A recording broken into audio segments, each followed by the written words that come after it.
Monday, May the 8th, 2017, regular meeting of the Columbus Municipal School Board. We do have a quorum here tonight. I will ask that Mr. Sparks give us our invocation, followed by the pledge. Let us bow. Dear gracious and heavenly Father, we come now, Lord God, just to say thank you for another day. Father, we pray now and ask that you will be with us all as we go into this meeting. We pray that all the things that are discussed on this evening will give you the glory, the honor, and the praise. We also pray, Father, that you would just continue to bless us all that are here in attendance. These and many other blessings we do ask in your Son, Jesus' name. Amen. Amen.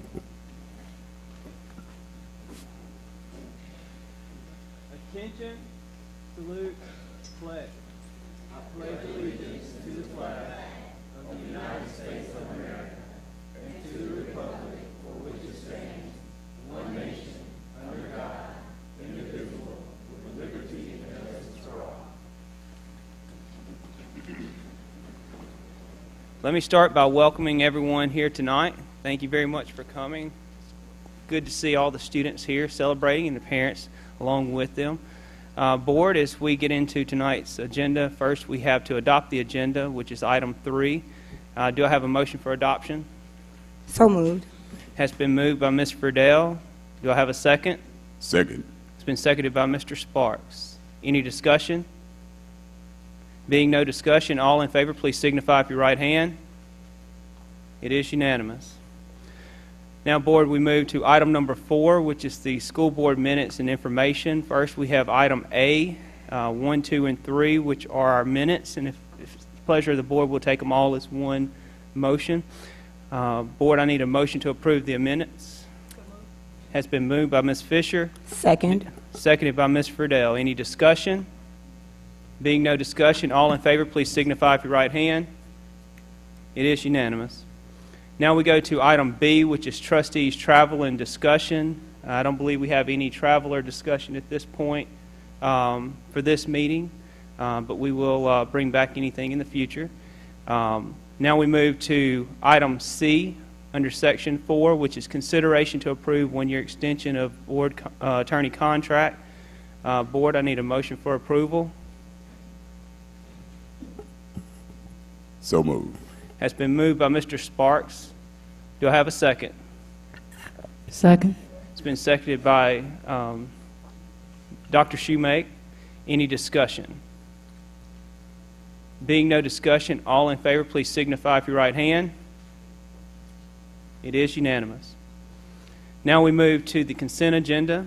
Under the consent agenda, we have several different things of policy, which is our consideration to approve revised policies, which are A1A through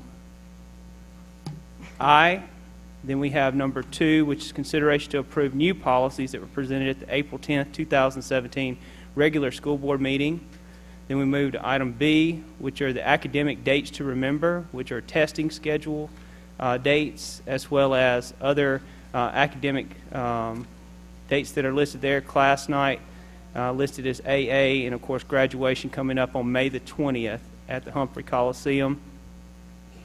And then we move to item 2, which are athletics. We have a state track meet in Pearl, and then of course other dates listed down below, A through E.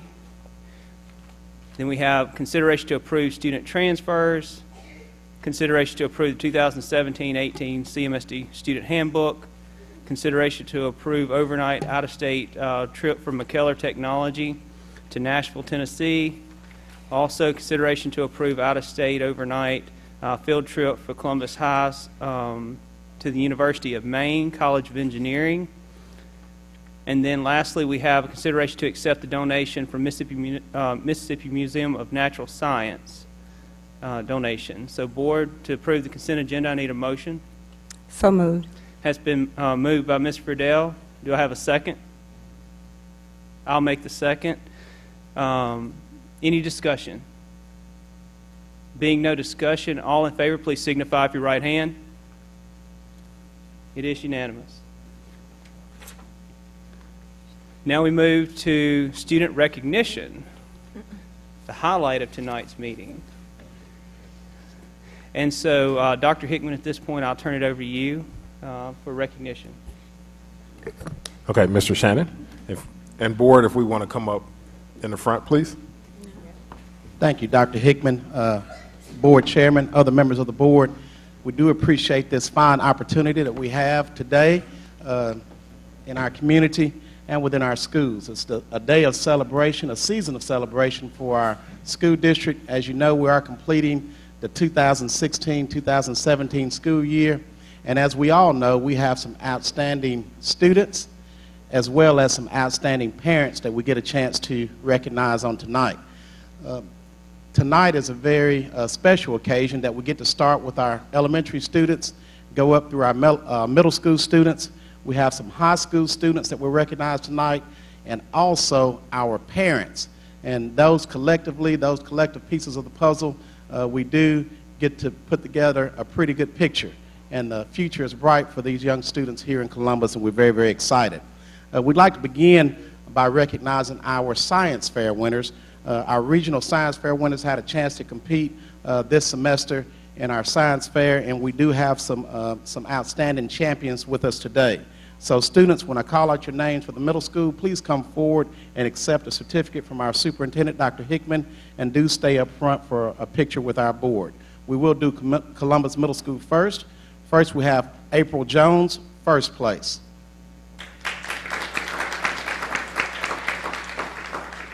Gabrielle Benson, second place. Mahogany Perry, second place. Jasmine Tracy, second place.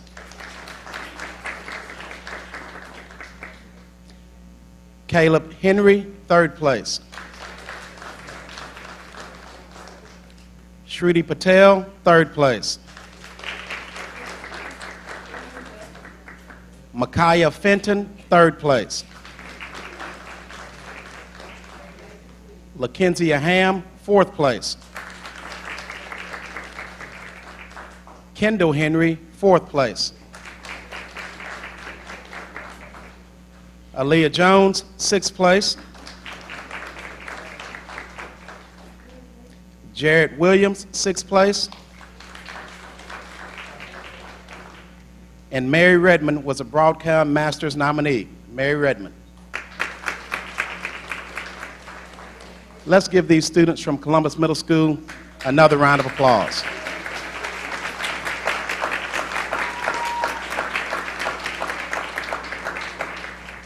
We would like to go ahead and take pictures for Columbus Middle School at this time.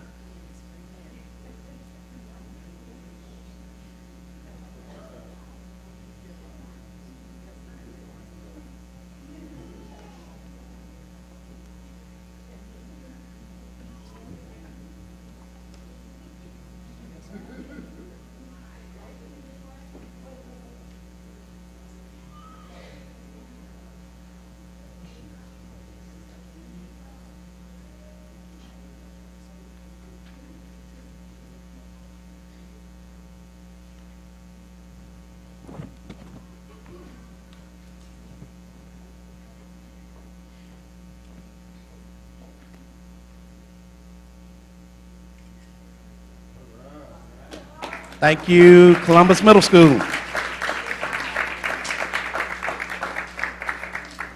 Great job, young men and women. Next, we have Cook Elementary.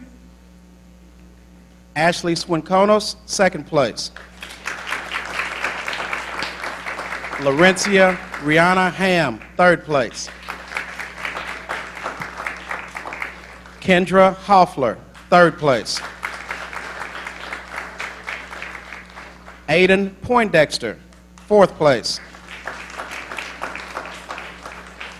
Lauren Blake Smith, fifth place. Albany Mercer, fifth place. Bryson Hudgens, sixth place. Cameron Johnson, sixth place. Tyler Hamilton, sixth place. Kelsey Bailey, sixth place. And Stephanie Mendoza, sixth place. Did we miss anyone from Cook?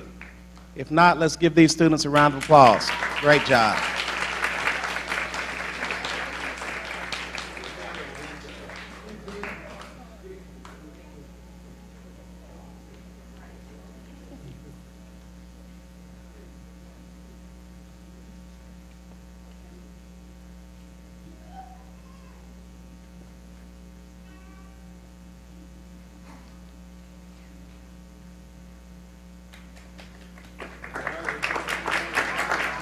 Great job, young man, young woman.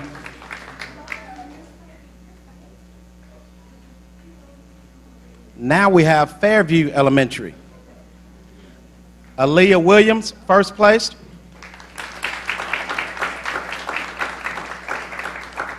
Juliana Tracy, second place. Jaden Hill, second place. Jeremiah Aaron, third place. Lanai Carter, third place. Jeremiah Hill, fourth place. And Madison Reed, sixth place. I don't know if we call Jaden Hill. Is Jaden Hill? Let's congratulate our students from Fairview.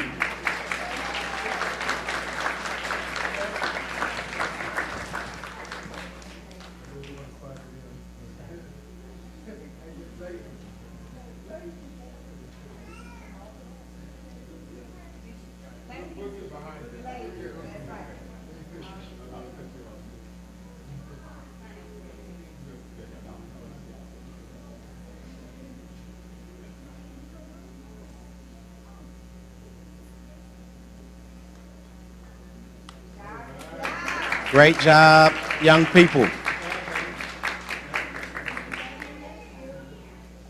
Now, our all-star students from Franklin Academy.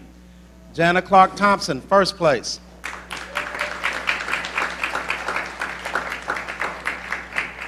Perry Brumfield, second place.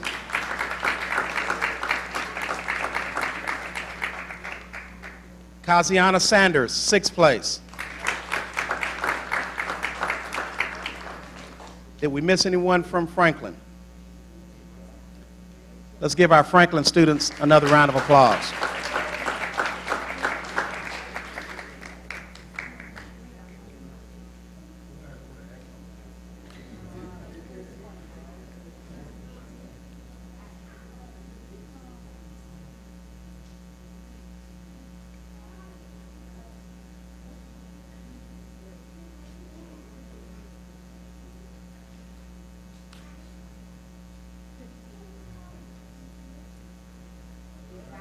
Great job, youngsters. Now from Sale Elementary, Joshua Hall, first place. Mason Wright, first place. Kelly Brandon, second place. Madison Fontaine, second place. Zayden Roberts, second place. Noah Montgomery, third place.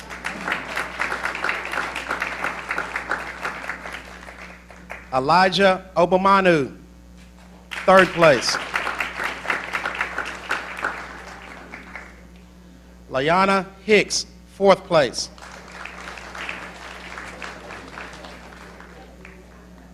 Daniel Zalzala, fifth place.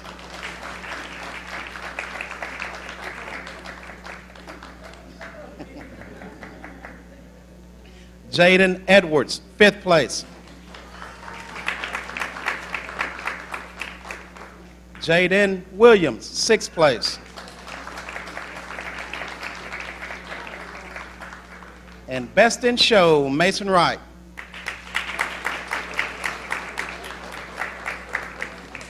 Let's congratulate these students from Sale Elementary.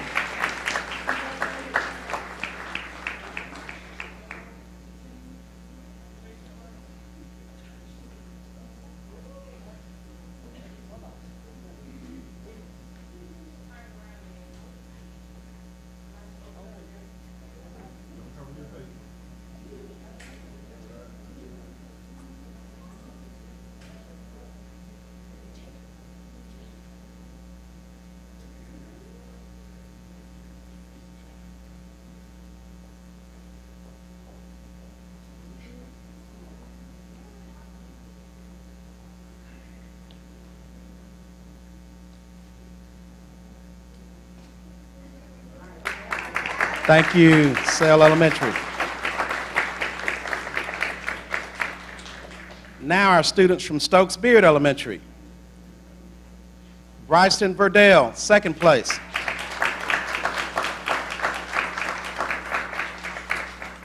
Bradford Worsham, fifth place.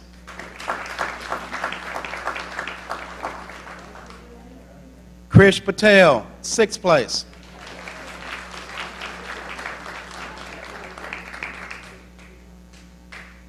Let's congratulate our students from Stokes Beard Elementary.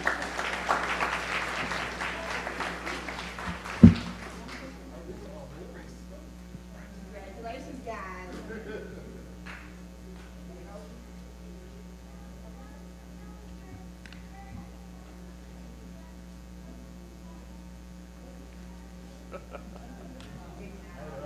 Great job.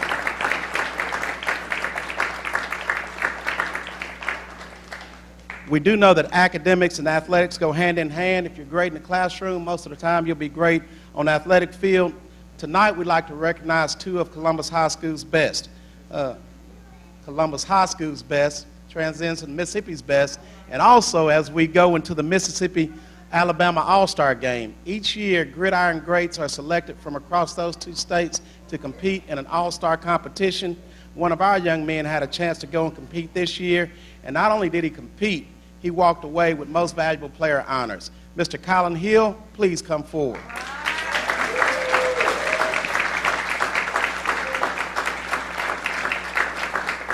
Let me give you some earth-shattering stats of a young man that should be playing on Sunday afternoon sometime in the near future. Throughout his high school career at Columbus High School, he had over 400 carries, over 3,700 rushing yards. That transcends into 125 yards per game. He had 17 games with 100-plus yards and 46 touchdowns. Colin Hill, congratulations. In the Mississippi-Alabama All-Star Game, he was the most valuable player. He had 18 carries for 91 yards and 1 touchdown. Keep up the good work.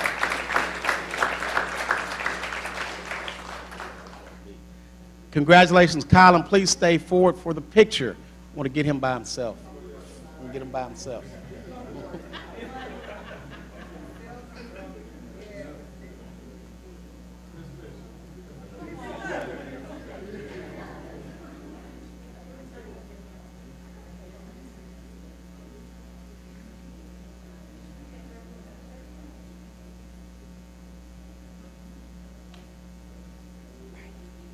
And,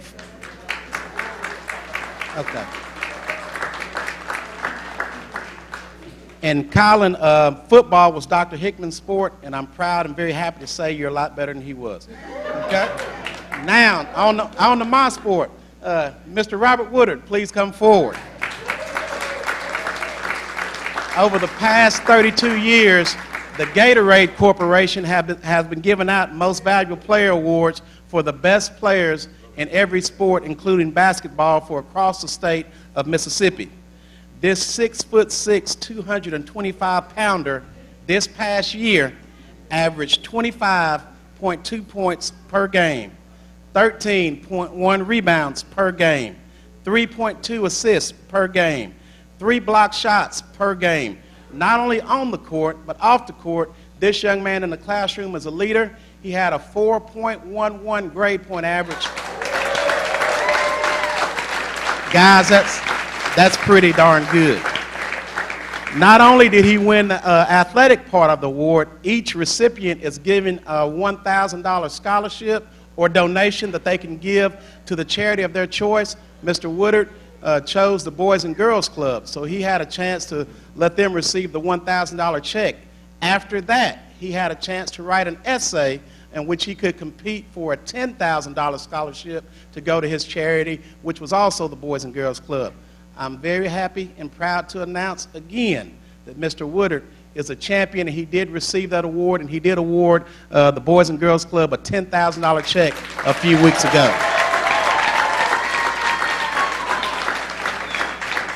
So just as Colin Hill was better than Dr. Hickman in football, Robert, I humbly say you're a whole lot better than I was in basketball. So congratulations, we appreciate the hard work. Let's get a picture, please.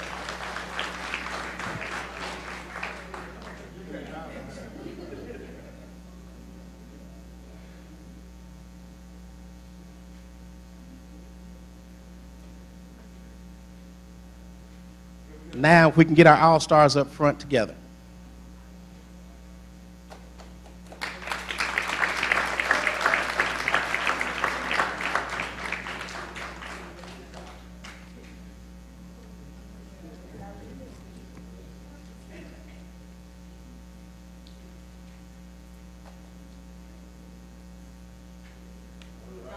Great job, young men. As you know, it takes teamwork to make everything that great happens in this district, to make it happen. And without the help of our parents, we can't achieve at the level that we would like to achieve. This year, we want to recognize the parents at each site that have given freely of their time to come in and tutor, to mentor, to help teachers grade papers, to help teachers on field trips, to work in concession stands, to do whatever needs to be done to make sure our schools have all the support that they need. We have over 50 volunteers that we'd like to recognize on tonight. And guys, a heartfelt thank you from our superintendent, our school board, our administrators, and most of all, our students. We can't make it happen without you. So please, please continue to volunteer. Please make sure you pay attention to the screen. All of the names that we're recognizing of the people tonight, they're on the screen.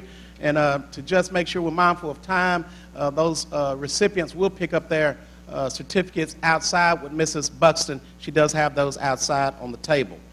For Columbus High School and Columbus Middle School, those volunteers whose names are on the screen, please come forward for your picture, please. Columbus High School and Columbus Middle School volunteers.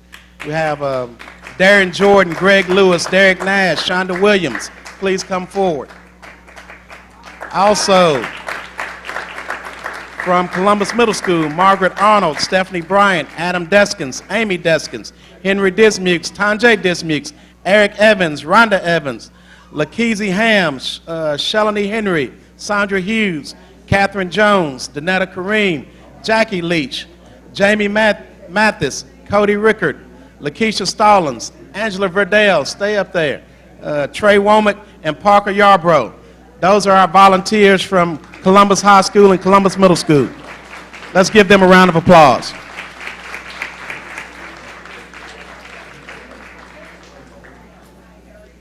Please stay up front for a picture, please.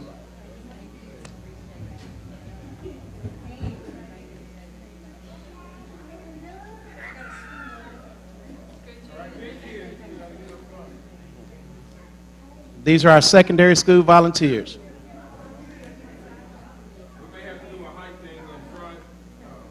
Please notice how the students follow directions.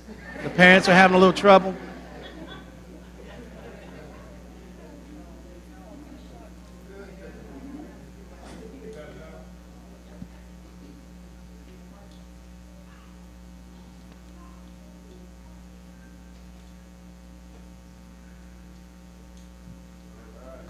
Thank you, volunteers.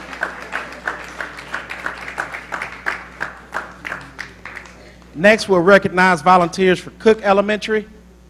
Those volunteers for Cook Elementary, please come forward. We have Margaret Arnold, Becky Boyd, Cheryl Bradley, Fred Bradley, Lindy Bartlett, Mark Butler, Cindy Ferguson, Shondlin Hayes, Candace Perry Hughes, Jean Hoffler, Deanna Kelly, Kay Leader,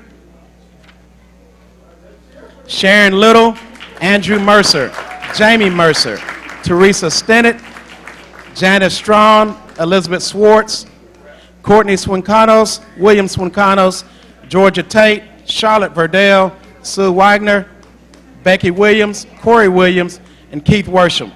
Those parents from Cook, please come forward. Thank you so much.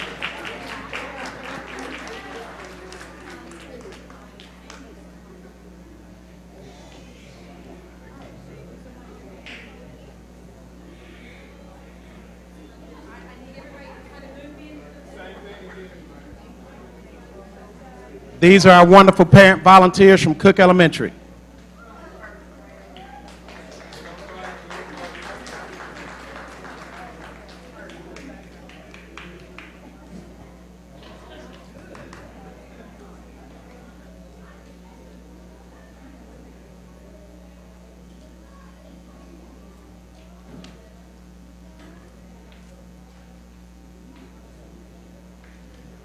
Thank you, parents. We appreciate it.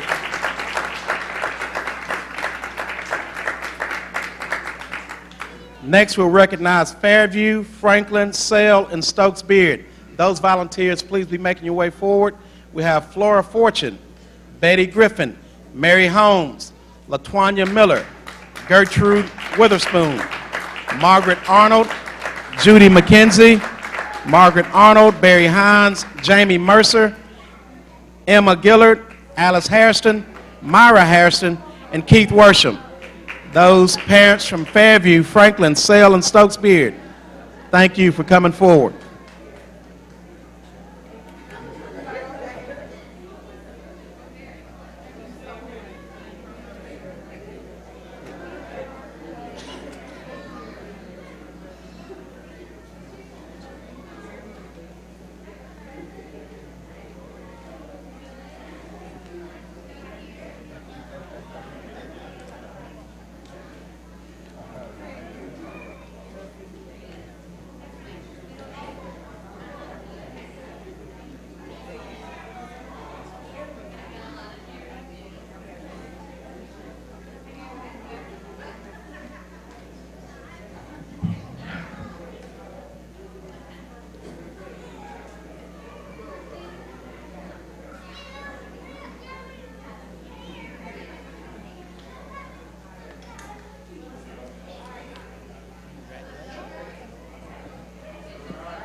And once again, I want to thank everyone for volunteering and also our children for receiving awards. Thank you, guys.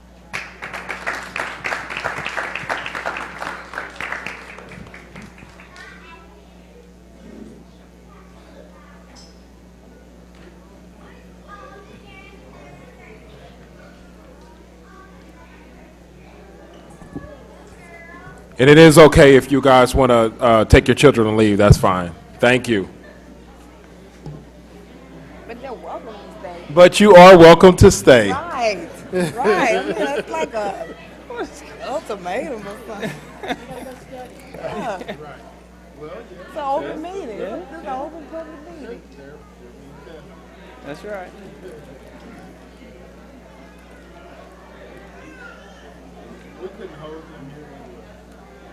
What's the capacity? Card?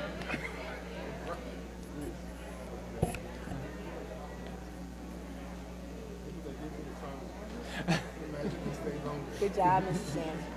Good job. You thought you weren't going to read all those things. They fooled you. Great, thank you. Yes, good job. Great job.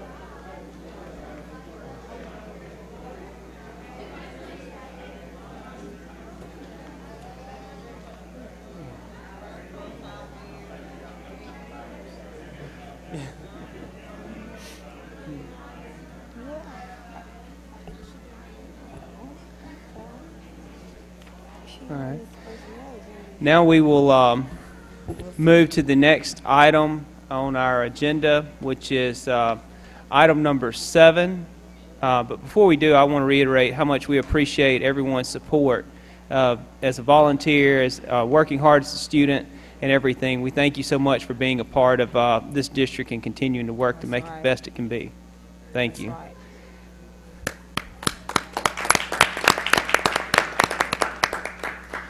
Now we move to item number 7, which is open forum, and we have one individual signed up for today, which is Miss Lisa James of Columbus Chamber of Commerce, here to discuss Educators Are Essential 2017. Miss James? Good evening. Thank you for having me so much. Mr. Sparks, Ms. Shoemake, Mr. Spears, Dr. Hickman, Mr. Dunn, Ms. Fisher, and Ms. Friedel, thank you so much for the honor of your company this evening. I'm sure you guys probably get maybe occasional negative open forum guests, but I'm going to be 120% positive today. Thank you. The Chamber of Commerce, and specifically our Education Committee, is a huge advocate for the Columbus Municipal School District. We are so proud of the work that you guys are putting into this. Regardless of stereotypes or press or anything, we are 100% behind you guys. And we're also behind all the schools in Columbus and Lowndes County. So I'm going to tell you a little bit about one program that the Chamber is doing to support schools in our area. The Chamber of Commerce Education Committee will be visiting each school in Columbus and Lowndes County on the day of their fall convocation. Our goal is for the educators in our community to know they are appreciated and supported. We plan to have a pep rally with community members, give away multiple gift cards, as well as a coupon book for every educator that will offer discounts to area restaurants and retail stores, just for being a teacher in 2017-2018 school year. The Education Committee under the Columbus Lowndes Chamber of Commerce would like to thank you for your participation in the event of Educators Are Essential. As you have previously been informed, Educators Are Essential is a program where the Columbus Lowndes Chamber of Commerce, Education Committee, Mississippi University of Women, and community sponsors team up to recognize and thank every single K-12 teacher in Lowndes County. Approximately 1,000 teachers are expected to participate and benefit from these discounts and gift cards. Attendees are welcomed by the Education Committee and community members and are treated to a motivational pep rally for the teachers at the start of their new school year. Our goal is to truly make the educators see how thankful the community is for their hard work and dedication to the children in our community. Last year, we're proud to say that we were able to give at each of these events $3,000 in gift cards for their classroom, 10 $50 gift cards donated by EMCC, discounts to local restaurants and shops throughout Columbus, a raffle to win a free grad school course to Mississippi University for Women, a free work keys test from EMCC, a gift basket from the Columbus Convention and Visitors Bureau, and much more. Thanks to our sponsors, who are comprised of chamber members as well as people in the community, we're able to put on this great event called Educators Are Essential. We are so proud and honored to be here today, and we appreciate your support at this program. All that we're asking is at your fall convocation meeting where you get the district together, 30 minutes max of your time. We're going to bring in a pep rally of chamber members and our committee members. These are people in the businesses and communities who just want to give you, for example, Exceed Technologies came by and gave a $50 gift card to every single teacher for free diagnostics on their computer, and they're a chamber member. So we're just looking for 30 minutes or less, probably 20, 15, whatever you got.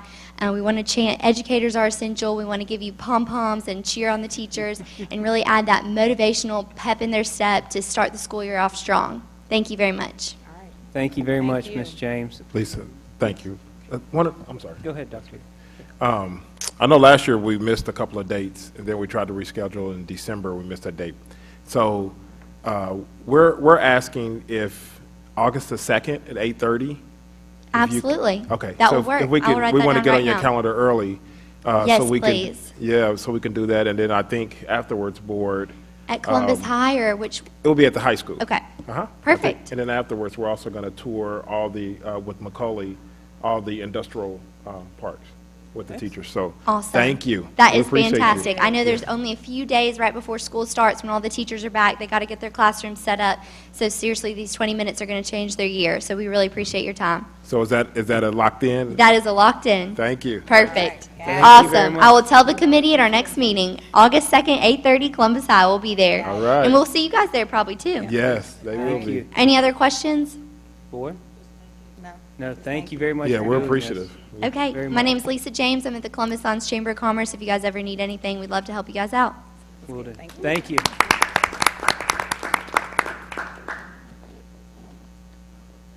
Thank you, Ms. James. Now, as we move to our next item on the agenda, it is under, excuse me, item 8, Office of Business Management. Board, we have our consideration to approve our financial reports, which we have our monthly financial statements of fund balance report, cash balance report, and budget status report, monthly combined and combining financial statement report, monthly revenue budget report, monthly expenditure budget report, and certification and summary of reconciled bank statements. And is there any discussion about this, board? I know we've had time to look over the financials and ask questions at our review, but are there any other questions about any of the reports? Yes, Ms. So include 6 and 7? No, ma'am. The only ones, according to Dr. Waldrop from MSBA, is the items 1 through 5. 6 and 7 are not ones that we should put in our minutes as being approved.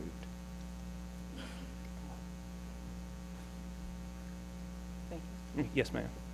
Any other questions? Being no questions, I need a motion for approval, please. So moved. Has been moved by Ms. Friedel. Do I have a second? Second. Second by Ms. Fisher. Heard her first. Any discussion? Being no discussion, all in favor of approval, please signify with your right hand. It is unanimous. Now we move to our monthly ad valorem tax collection analysis. Item number 6, board, is there any questions for Ms. Holmes or Dr. Hickman? Ms. Holmes, money still coming in, right? Checks clearing the bank, right? Okay, good. Now we move to item number 7, which is athletic events report. Any questions about it? None? Okay, now we'll move to the next section under B, which is the claims docket. Board, I need a motion to approve paying the claims docket. So moved. Has been motioned by Mr. Sparks. Is there a second? Second. There's a second by Ms. Friedel. Discussion. The only thing, Ms. Holmes, you've made sure all POs, all documents are in good order for us to pay this docket? All right. All right, board, I need, please signify with your right hand for approval. Any in opposition? It is approved unanimously. Now we move to item C, which is consideration to accept depositories bids number 649. Board, this is an advertisement we put forth, was it 1 meeting or 2 meetings ago? 1 meeting ago.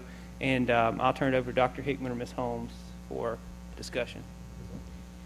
Mr. President, Dr. Hickman, members of the Board of Trustees, in accordance with the approval that the board gave on our April the 10th meeting, we did move forward with the advertisement for the bids for the depositories for the district for 3 fiscal years, and we did receive 2 bids for that bid proposal.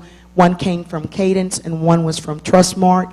And based upon the information that was provided in both bids, my recommendation to Dr. Hickman has been that we accept the bid from Trustmark National Bank to become the district's depository for the next 3 fiscal years. Okay. Thank you, Ms. Holmes. Dr. Hickman, is there any other things you want to add to it? No. Okay. Board, I need a motion for approval. So moved. Has been moved by Dr. Shoemake. Do I have a second? I'll make the second. Any discussion? Being no discussion, all in favor, please signify with your right hand. It is unanimous. All right. Now we move to item number 9, which is school operations A. We have consideration to approve Eco-Ride contract extension, but I know there's other discussion. Do we have the Miss, is it Vicki online? Yes. Okay. If we want to call the young lady from the Master Lease Program. She's on the line? Okay.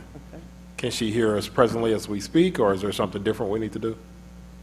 I hear you loud and clear. All right. Excellent. Hi.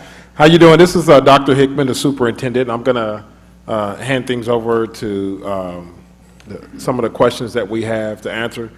If you want to kind of sum up what the Master Lease Program is about for my board for me, please. Certainly. Thank you guys for having me on the phone tonight. My name is Vicki Hall. I am with First Southwest in Dallas, Texas, and we have been selected by the state for many years to be the administrator and the lessor under the state of Mississippi's Master Lease Program. The Department of Finance and Administration in Jackson administers this from a oversight perspective. We don't make any independent decisions. We are directed by DFA to act. So don't think I'm doing this all on my own. We don't represent any vendors. We just help package it up, do all the documentation, make sure that the AG has signed off on all the documents. The Board of Education is required to be involved. They look over the documents. They're aware of who is in the program so that if there is any non-payment, they're aware of that and can help the Department of Finance intercept that payment from the adequate education fund, I think. That's always the thing that people ask first, is what happens if I don't make my payment. This program has been around since the early 90s. It has funded, I think, maybe 30 school districts have used this through that time period.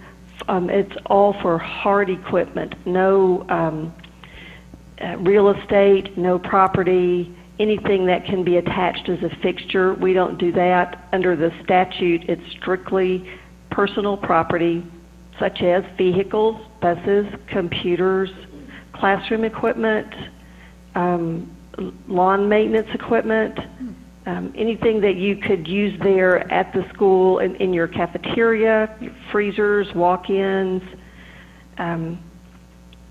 If it can be moved, I think we financed it. Excellent. Vicki, this is Jason Spears, School Board President, and I think as far as what we have evaluated is different levels and some of the basic information that was sent to us. Could you kind of go over as to what, as far as the package that you are working to assemble with Dr. Hickman and his team for the board to consider? Well, I think our next step will be is to make sure the amount of the buses that the district or the board approves, to make sure that amount is finalized so that we can put together more of a draft document that's a little easier to look at because it's got your final numbers in it. The only thing that will change on those numbers is the interest rate.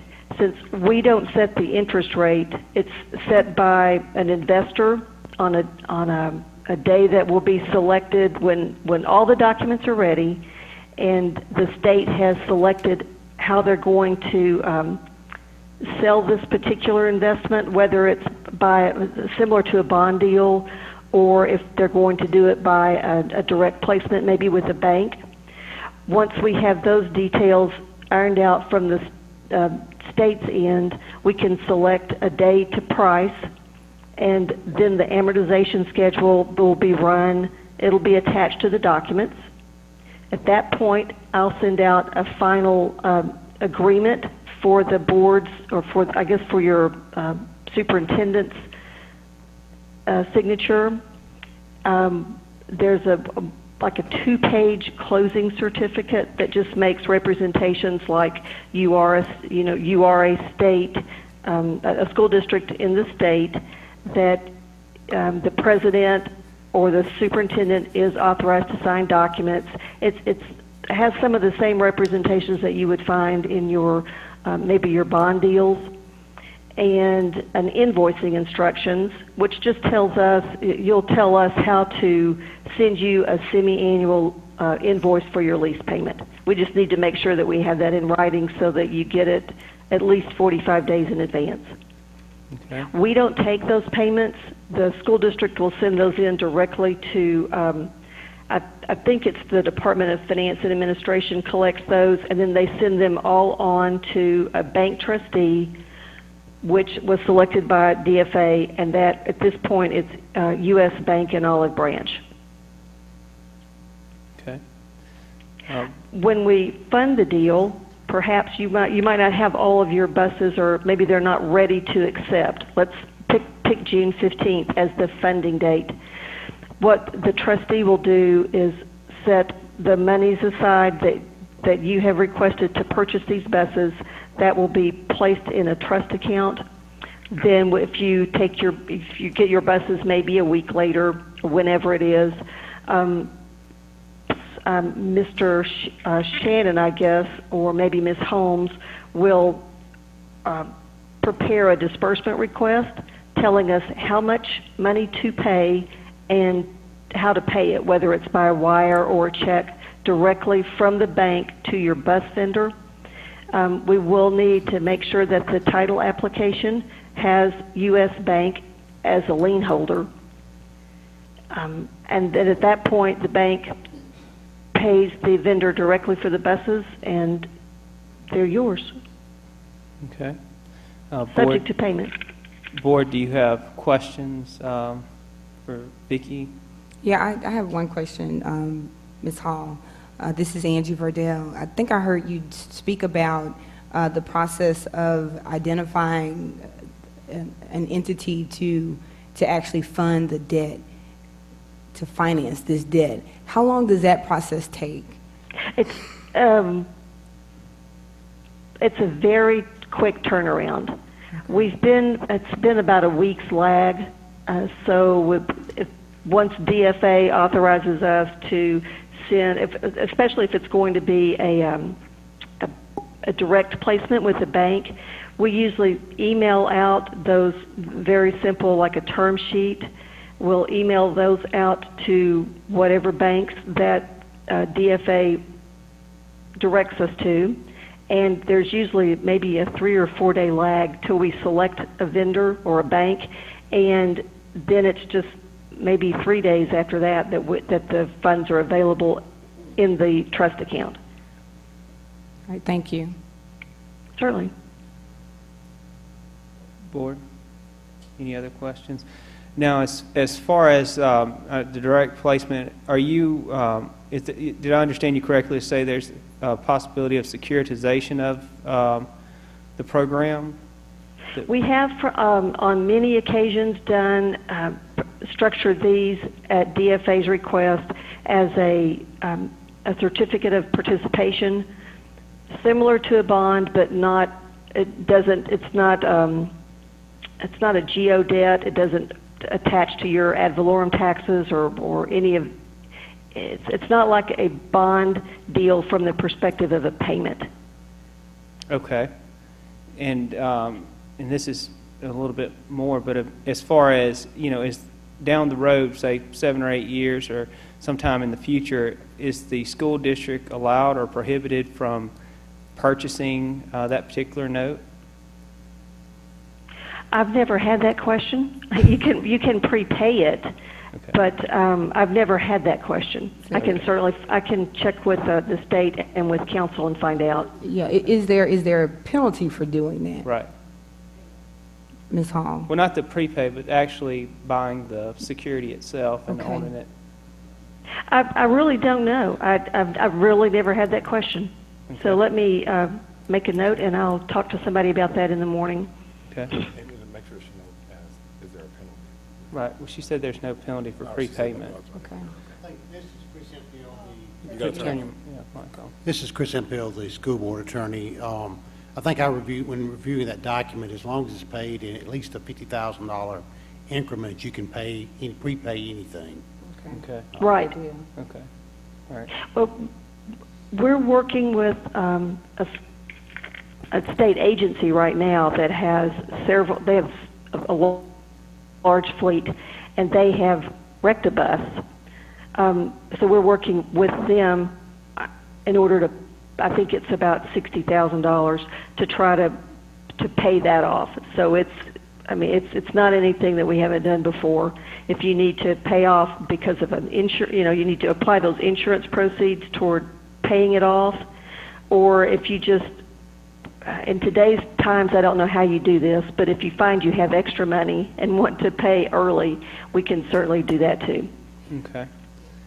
All right. And as far as the amount, I think it was 16 buses, $1.5 million. Is that the one and done? That's the maximum that the district would be available to use, or is it, a few years down the line that we may be able to use the program once again, or is this? There's no limitation on use as long as you can demonstrate that you have the appropriations to pay from year to year on the year that you pay, that you enter into a contract. Sure. There's no limitation on how many master leases you can have outstanding. We've had some school districts use it on like a rolling basis. Well, they might get 15 buses one year, skip a year, and then get 15 buses the next year. So they're trying to refresh their fleet on a basis that they can leverage their funds during one year so they can get as many as they can over a short period of time. Okay. Yes, Ms. Burdell. So, Ms. Hall, Angie Verdell again. I know you can't tell us what the interest rate would be. We kind of understand what going interest rates are. But specifically for a school district, what factors are considered in determining what the interest rate would be? What are some common things that we can kind of think about?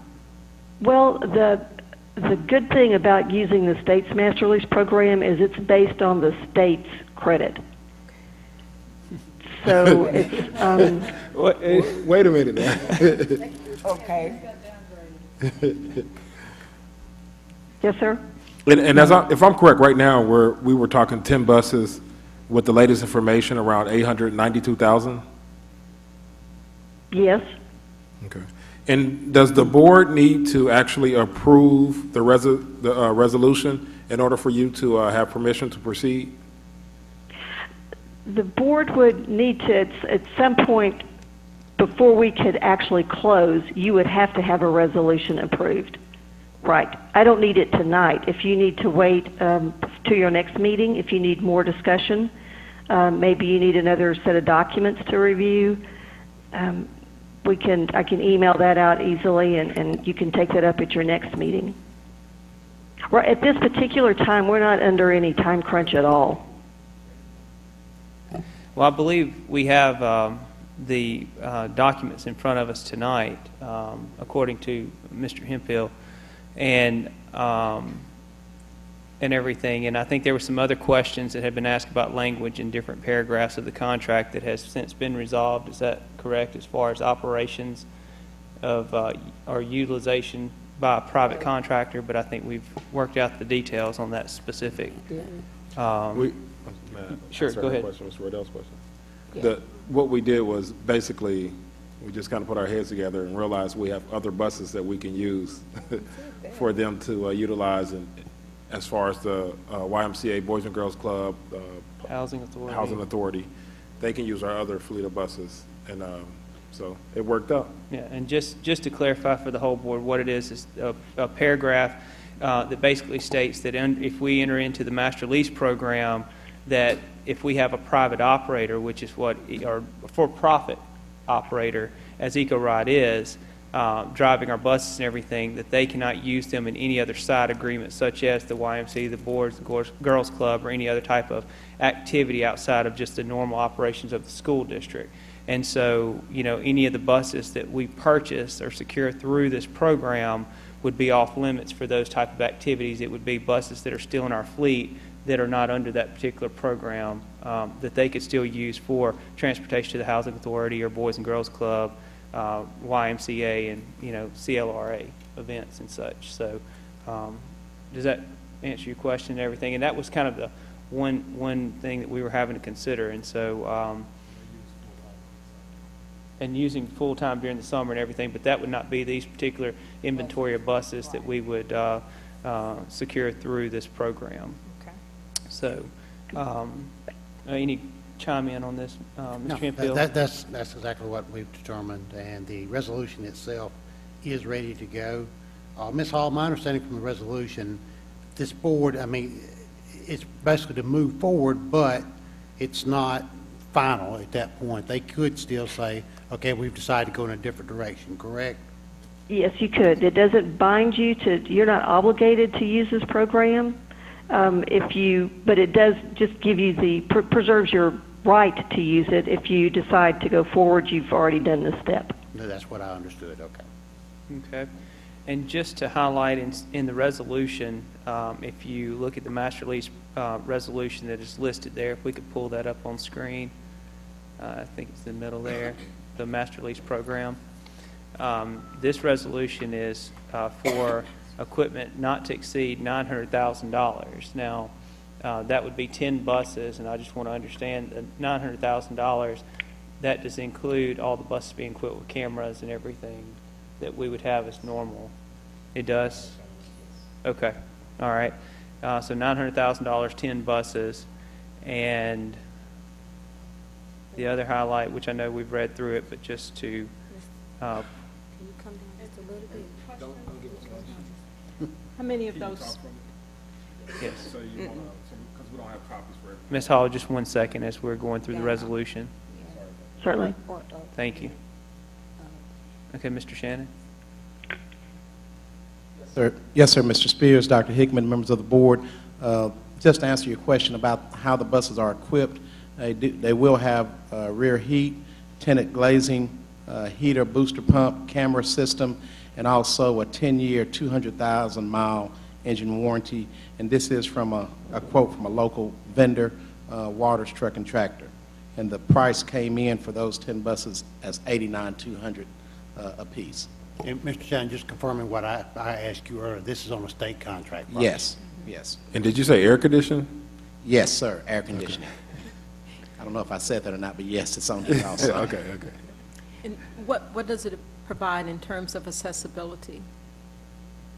As far as special education buses, this price does not include a special education bus. Normally, our special education buses will come in a little bit under these, but the 10 that we purchase, we have talked with EchoRide, and as we evaluate our fleet, like if 1 year we don't need, like next year we're scheduled to buy 9 buses. We don't need 9 regular and need 2 special ed and 7 regular ed. We would definitely accommodate and make sure we get those buses in. And the other suggestion was to add a Falcon bus next year too.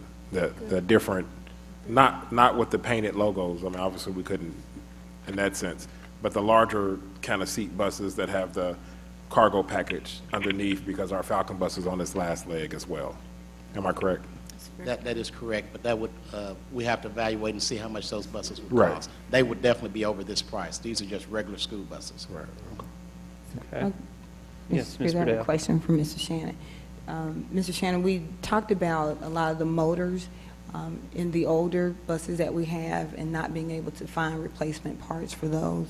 And I'm assuming going forward that the motors that are in the new buses are going to be readily available should something go wrong. Yes, ma'am, Mrs. Verdell. We've talked with Greg Patterson, who's a salesman at Waters, and also EchoRide. These buses are equipped with the Cummins 220 horsepower engine, which is the engine that they recommend at this time. Keep in mind that the old engine was the engine they recommended at that time also, but right now this engine is what we need. Also, Waters has been gracious enough to give us, as part of this quote, a $7,500 card, so to speak, credit card, to go towards any repairs that we have towards the old buses, those buses that we have, which engines are going out, and that's part of their quote or price proposal. How much was that? $7,500, 7500. Thank you, Mr. That's Shannon. good. Did that answer your question? Ms. Fisher? Okay. Any board, any other questions? Dr. Hickman, anything you would like to add to it? Or No, sir. Mr. Hemphill? Okay. Ms. Hall, thank you very much for answering our questions and certainly working with Dr. Hickman and his staff and our attorney, board attorney, to get this information assembled for us to consider and be able to learn more and utilize the program to continue to strengthen our school district's transportation. It's been my pleasure, and I hope that we're able to work together in the next couple of weeks to wrap anything up. Anytime anybody needs to call me, I think Mr. Shannon and Ms. Holmes have my phone number. Give me a call. Excellent. Thank you very much. And I'm very impressed with all your students. Yes, thank you. It was a delight. We are listening too. To all We're the very happy names. about It was just delightful listening to all the names of and especially with the parents, with all the involved parents. I agree with you. You can't do it without them. Right. So you can see, how great they are all the way from Texas. Very good. I could feel it over the phone. Well, thank you very much. Call me anytime. I hope I can answer anything that you may think of after the meeting. Excellent. Thank you very much. Have a good night. So long. Okay, board.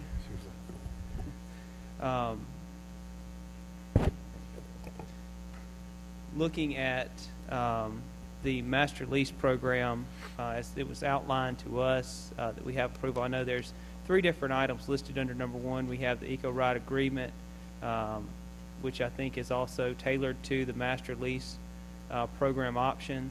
Then we have the master lease program option. Then, of course, for our review, the CMSD vehicle lease comparison. Board, do you have any questions about any of that information?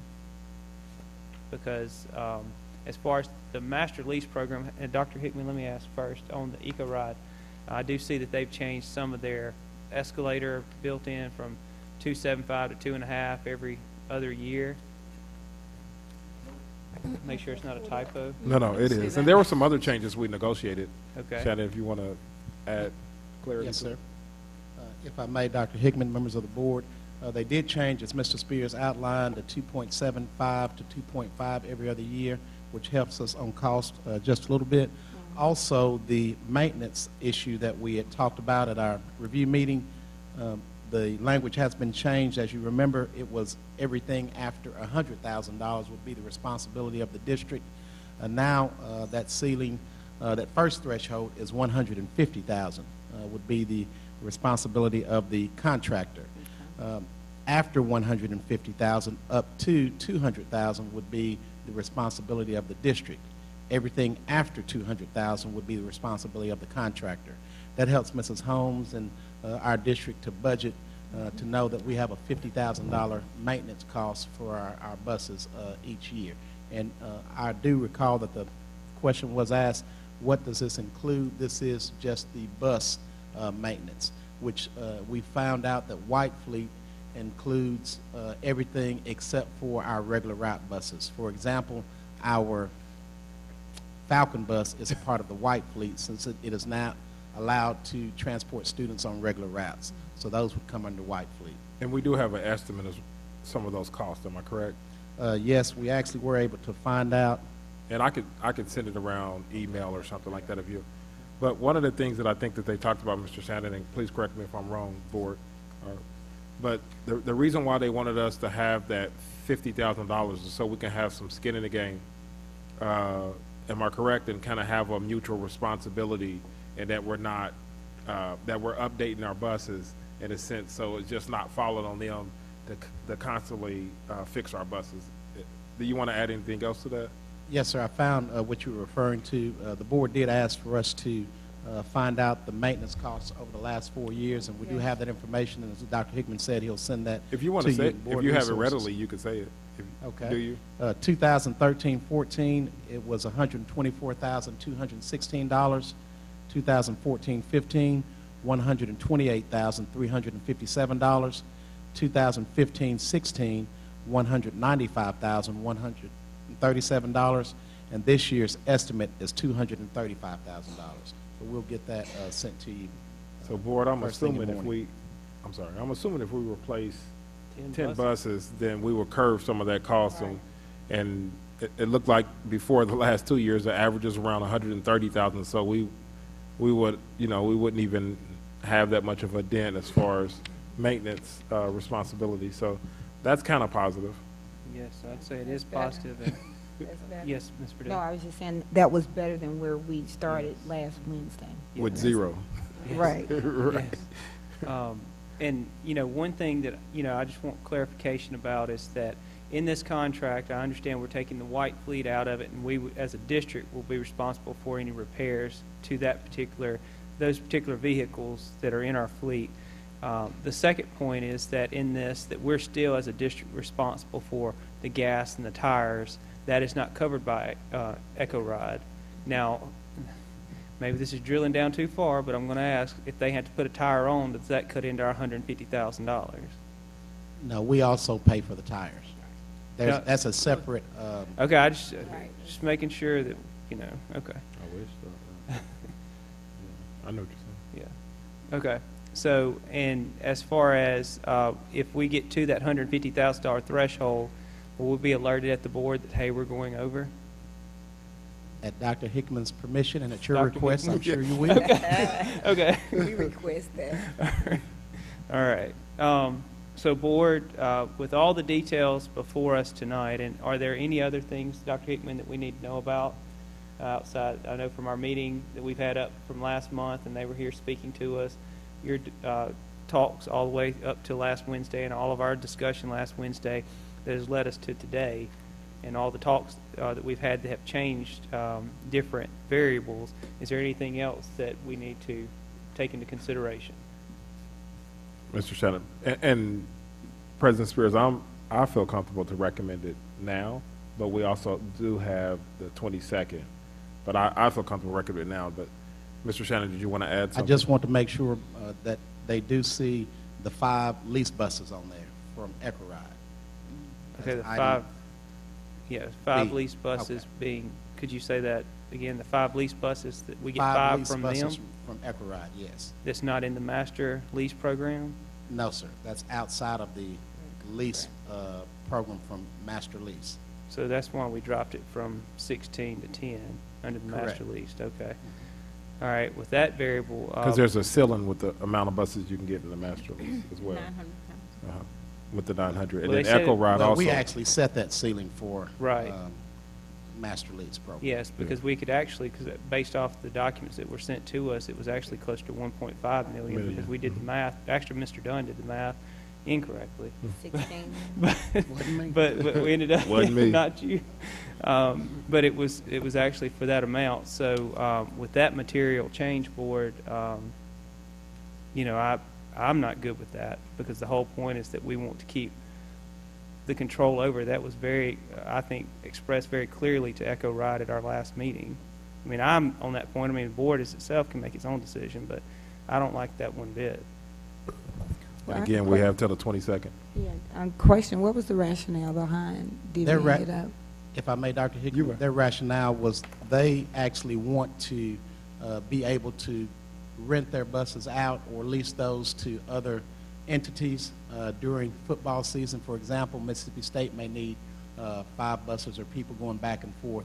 They want those buses in the area to have that agreement. They also changed their lease term to 10 years instead of the 12, with our option of purchasing the bus at the end of 10 years for $1, so that we would own those buses at the end of 10 years if we so chose to for $1. But their whole reasoning is being able to market their buses and make up some of the revenue that they gave up for maintenance back with leasing the buses to other entities. They made that business decision. I'm not good with that at Yeah. all. I mean, So, I mean, Mr. Chair, I'd like to move that we table the issue until the May 22nd meeting, please. okay. And just to clarify, are you talking about just the Eco Ride contract, or are you talking about Eco-Ride, the the master lease master program lease and everything? program, all of it. Okay, that is your motion. Do I have a Yes. second? Second. Has been motioned and seconded by Ms. Verdell and Ms. Fisher. Any discussion? Being no discussion, all in favor, please signify with your right hand. It is unanimous. We'll table it to the May the 22nd special meeting. President And- Spears. Yes. What do you guys need from us, so I can make sure, so we can have, so you guys can still make a sound decision of whether you want to go that direction or not? We've got 10 buses we can sell to them for their side business. Well, for me, it's just an opportunity to look at the information that Mr. Shannon just shared. That's it. I just need to read it and to really understand the ins and outs of that.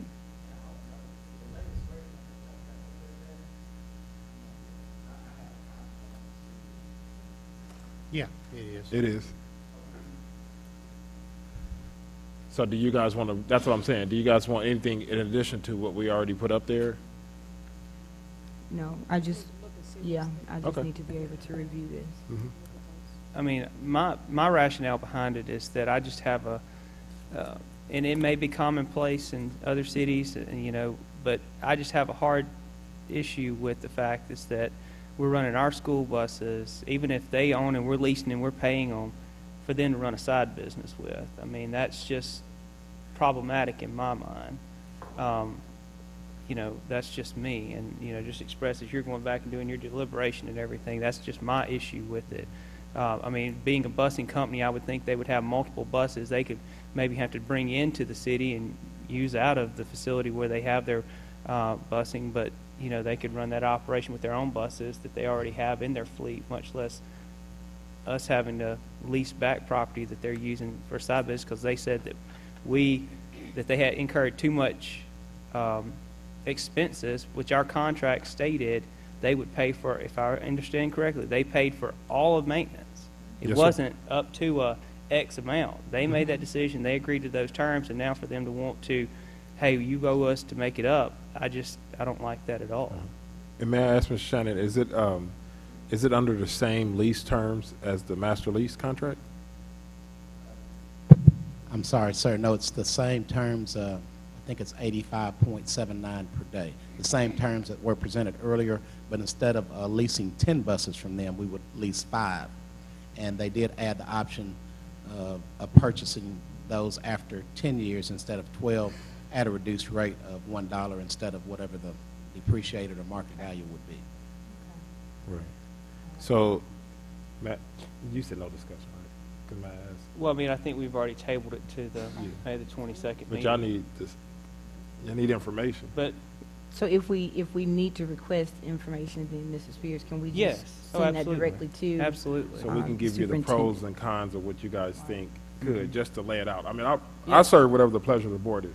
Sure. But I just want to make sure I lay out everything so you guys can see it. I'm Yeah. not neither for or against it. I mean, I'm good with that. I mean, obviously, anything you want to upload to resources for us to all be able to see, question-wise. And board, if it would be okay with you, I would just ask that if you have specific questions as you look through this document they've sent to us, if you could email those to Dr. Hickman, and then he could get those questions answered as a whole, and then have Ms. Velma or someone upload all the questions and the answers to the questions to Board Book, because I think that's something we did the first time we went through the negotiation, so everyone would be able to see. Then we should have plenty of time to back and forth, if that's okay with you, Dr. Hickman. Oh, no, yeah, it's fine. Like I said, I'm in support of whatever decision you guys make, but just be mindful of our situation, the timeline with the buses, which I agree with what you said. That shouldn't cause us to rush a decision or anything like that. But just be mindful when that school's going to be starting to Well, I mean, run up on us. no, I understand, and I guess I look at it as that, you know, we've got May the 22nd coming up, a special meeting that Mr. Hemphill, by us talking about that now, do I need to have that modified on the front posting, or is it something that can? Yeah. Okay, so Ms. Velma, if you would make that modification to include these three items, or 2 items, the resolution and the Echo Ride present contract, not necessarily the comparison, to also be included for discussion topics at our May the 22nd meeting. Is that okay with you, Board? Okay. All right. Thank you all for, you know, putting that together and answering questions. Now, Board, we move to item, let's see, 9.1.2, A and B. And Board, there were some items uploaded for our review. Board, have you had a chance to review the information uploaded to resources regarding superintendent travel? All right. I don't believe, Dr. Hickman, you have anything at this point to report future travel. Then we have items number 3, which is consideration to approve school bus transportation between CMSD and Columbus Lounge Recreation Authority. Then we have the next one, which is to school bus transportation agreement between CMSD, Frank P. Phillips YMCA, then consideration of school bus transportation between CMSD and Columbus Boys and Girls Club, and then number 6, which is school bus transportation between CMSD and the Housing Authority. If it's the pleasure of the board, we can take all 4 of these together as one. If you would not do that so that I can recuse myself from the Boys and Girls Club Okay. contract. May we take all of them but the Boys and Girls Club? Yes. Okay. And Mr. So- Spears, may I just add some context to it? Yes, Dr. Hickman. And I know that we talked about it earlier, so, and not to point anyone out, but some groups do pay and some groups don't. But I think the benefit is that we transport our children to a safe place and still edify their minds in a sense.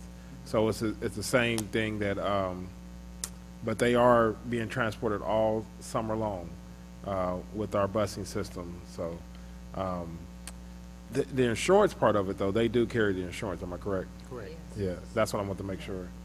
So yeah, so the insurance is there, but we're still open though if they're in an accident. Yeah. But we haven't had any, and like I said, I think the cost outweighs. I mean, the benefits outweigh the cost in that sense as far as what we're paying for in gas and tires and those kind of things.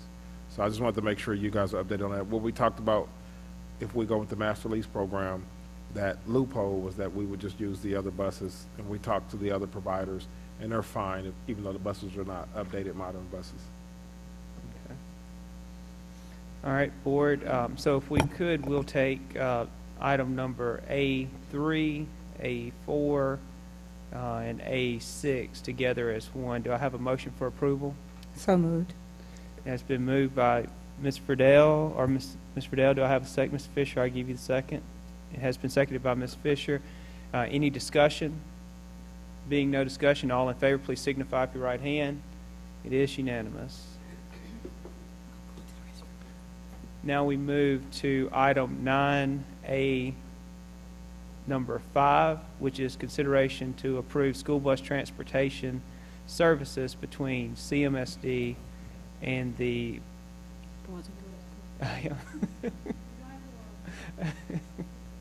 and the Boys and Girls Club. Board, I need a motion for approval.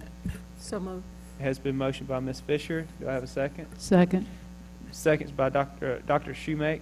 Any discussion? Being no discussion, all in favor, please signify with your right hand. It is unanimous. Ms. Woodward, let the minutes reflect that Ms. Verdell recused herself.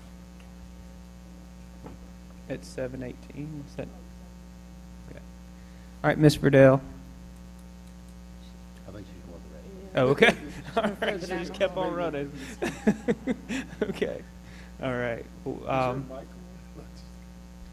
now, we will move to the next item on the agenda, which is 9A, number 7, which is consideration to approve advertisement for bid 653, which is the ongoing program for a freshman class.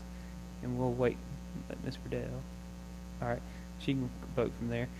Consideration to approve the bid for ongoing program for freshman class 1-to-1 computer. Board, I need a motion for approval. So moved. It has been motioned by Ms. Fisher. Do I have a second? Second. Second by Mr. Sparks. Any discussion?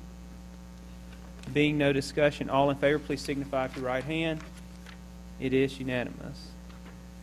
And Ms. Velma, if you would note, Ms. Friedel returned at 7:18. All right. Now, we move to B, which is superintendent recommendations. First, we have the consideration to approve revised salary schedules, board, that we discussed at our last meeting. Dr. Hickman, do you have any input? Okay. The revised schedules, could you give us the name, I mean, not the names, but the positions, please? Okay. Mr. Gregg, number 3 was, and remember, everyone was actually a lower order saying. What's number 3? All right. Mr. President, Dr. Hickman, members of the board, salary schedule number 3 is for the testing and special services coordinator. Yes, Okay. so we reduced the salary of the testing coordinator. Okay, All right, Schedule 5 is... And all of it's a part of our cuts, too. okay. All right, Schedule 5 is for our vocational director. Okay, Schedule 8 is for our academic coaches, instructional technology coaches, and our professional development and parental involvement coordinator. okay. Schedule 9 is for our alternative school principal. Okay. And Did anybody Those- have any questions over those? No, those are the only, 3, 5, 8, and 9 are the only ones on this agenda. Yes, sir.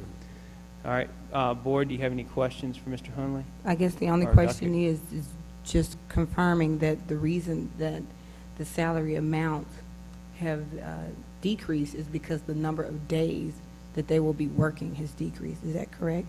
and are you referring to the schedules for the... 5 and 9. For 5 and 9? 5 for and those 9, two? yes. That's correct. Okay, thank you. Excuse me, Dr. Hickman. Yes. Those two scales are actually the same as last year. Those people aren't being cut, but the scale reflects the days that they worked last year and the upcoming year, just so we're Right. clear. Thank you. Okay.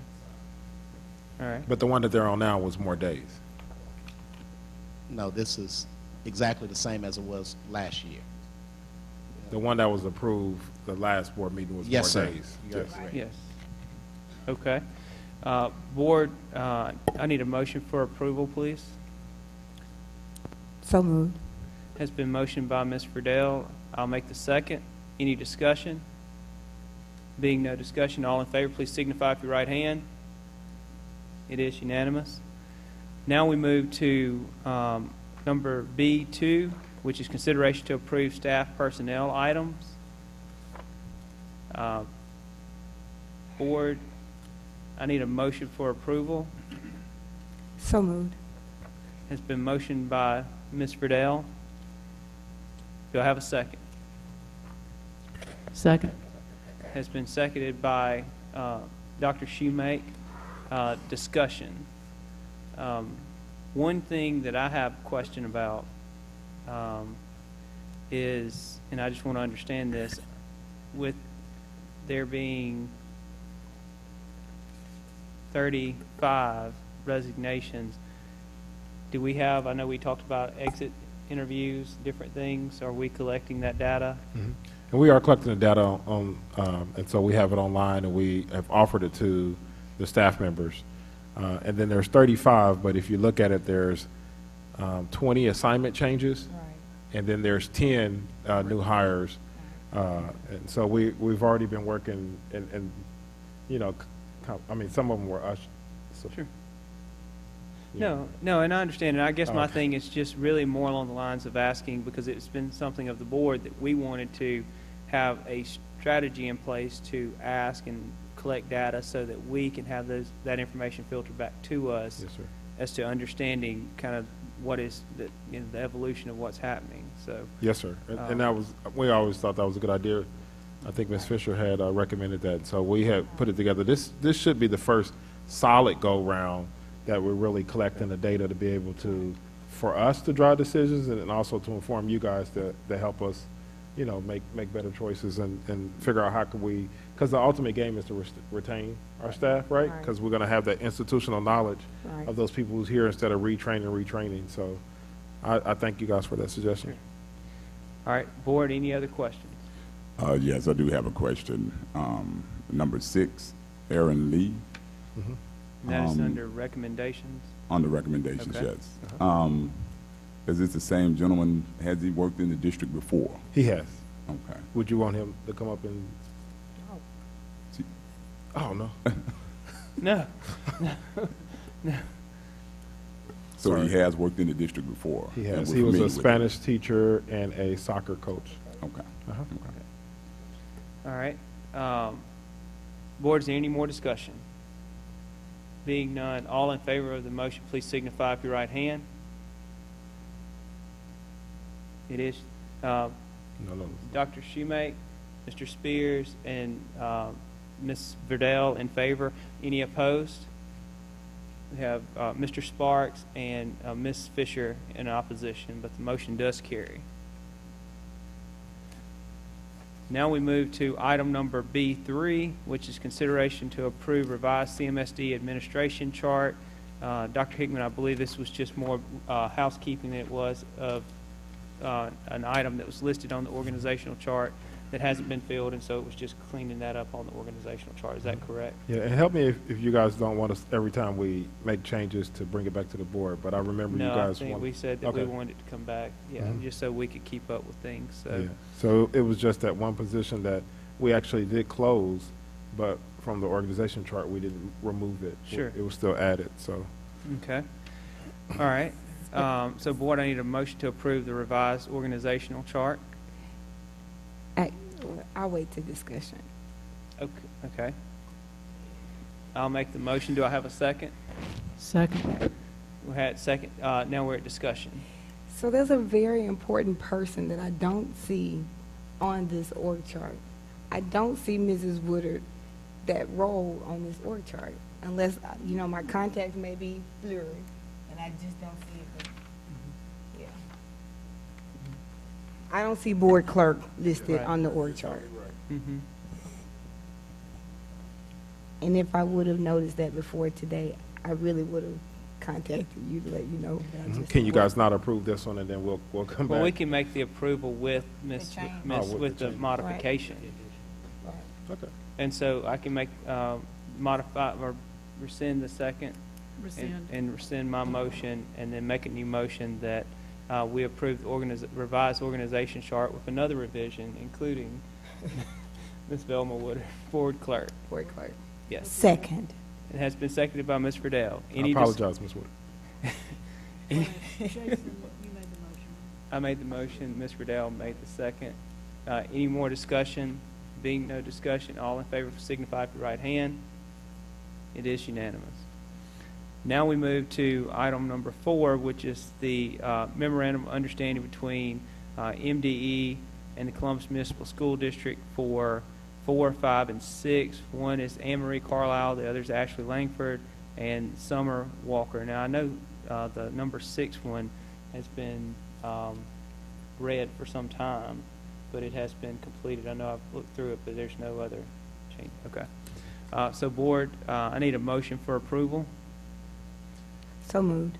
Has been motioned by Ms. Friedel. Do I have a second? Second. Has been seconded by Mr. Sparks. Any discussion? Being no discussion, all in favor, please signify with your right hand. It is unanimous. Can I add?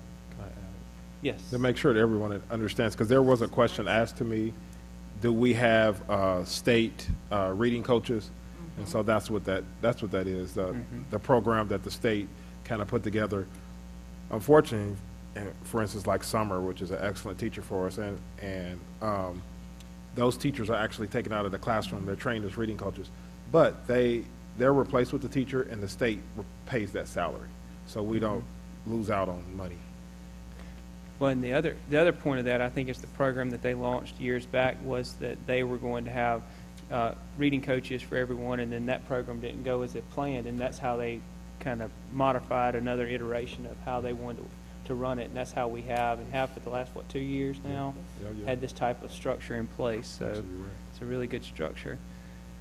Now we move to item number 7, which is consideration to approve school picture bid number 650, school day and graduation photographs. And Board, we've had many back and forth discussions about it.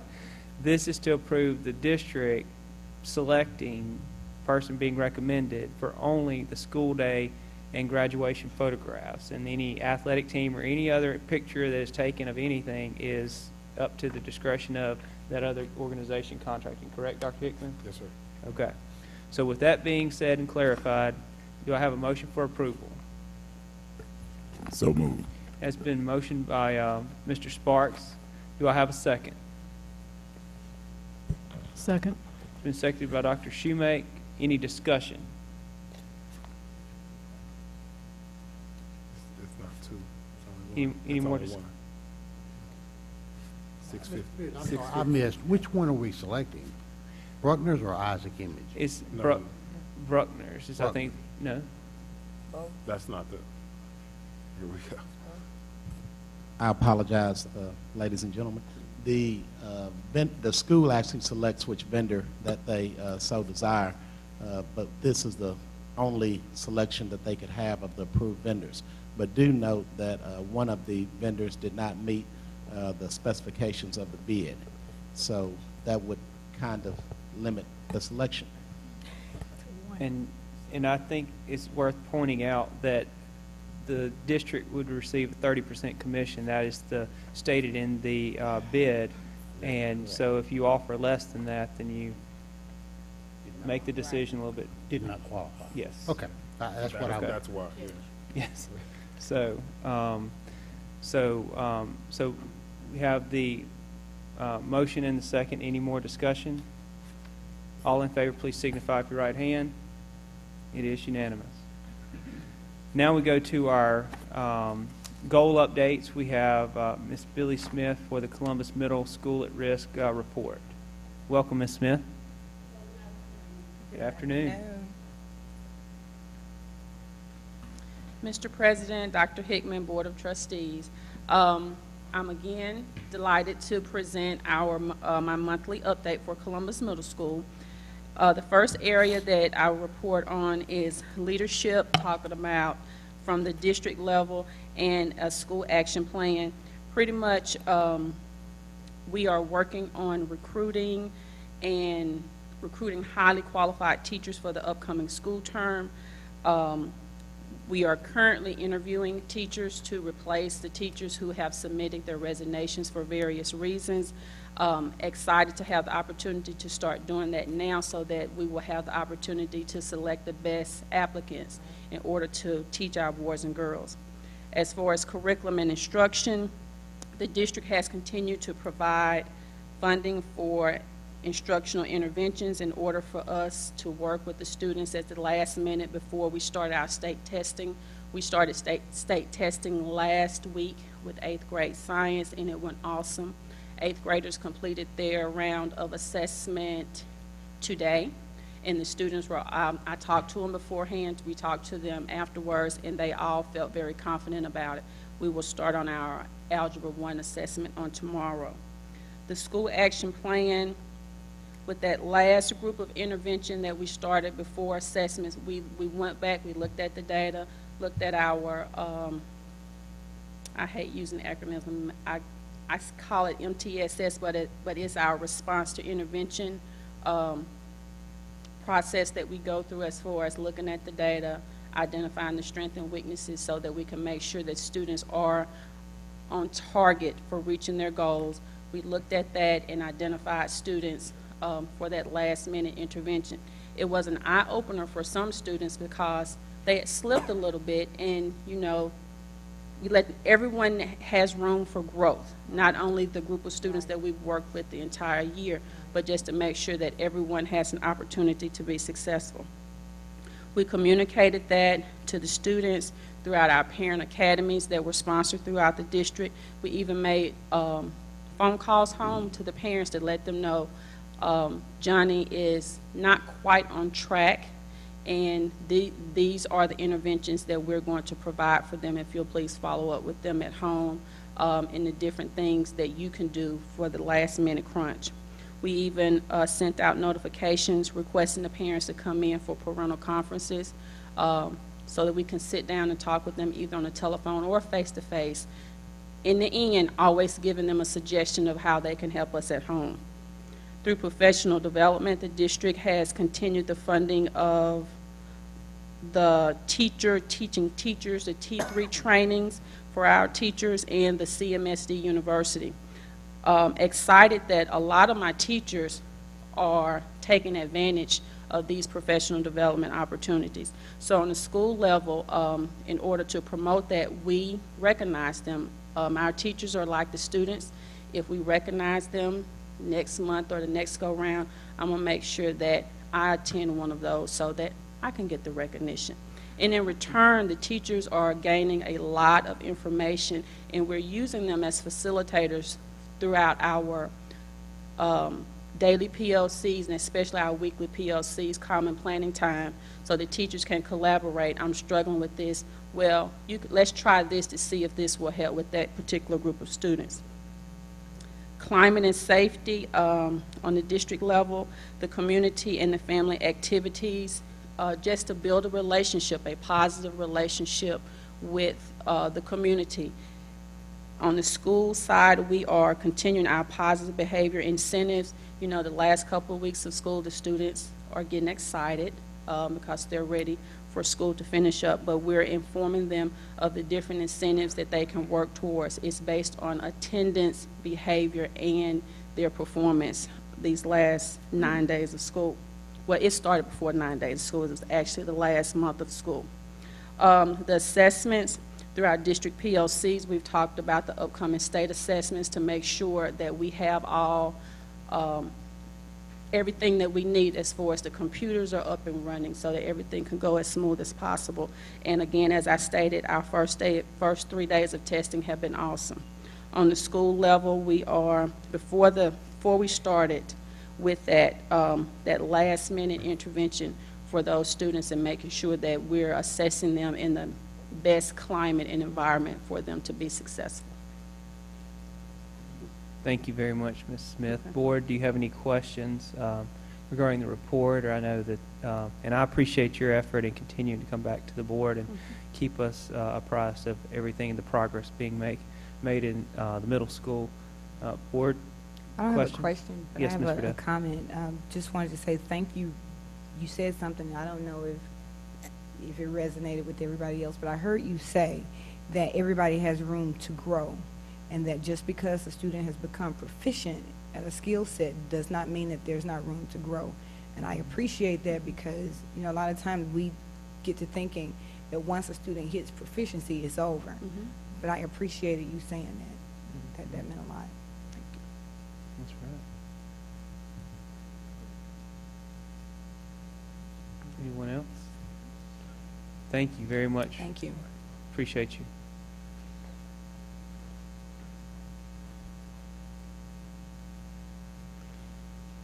Now, Board, I believe that will be the, let's see, will that be the last report from Ms. Smith? I mean, obviously the school year is coming to an end, but I'm trying to remember the terms of what we're receiving under the SAR. Will we continue to receive all the way through test release? I think there's one more report. Oh, yeah, she's doing there's one more report. Okay, all right, just making sure. Okay, perfect. Well, thank you very much, Ms. Smith. I appreciate your help. Now we move to the dropout report. Mr. Shannon. Okay. Yes, we did have 5 students to make a decision not to continue their education at CHS for April. All of those were compulsory age. Okay. Board, do you have any questions regarding the dropout report? Okay, now we go to the student attendance report. As you can see, our student attendance is very good. We do want to commend the students at Fairview. I think they are at 98%. So we do appreciate their efforts with coming to school and being ready to learn. All of our other schools, except for CHS, were in the 92 to 94% range for attendance. Board, do you have any questions about? Yes, I do have a question.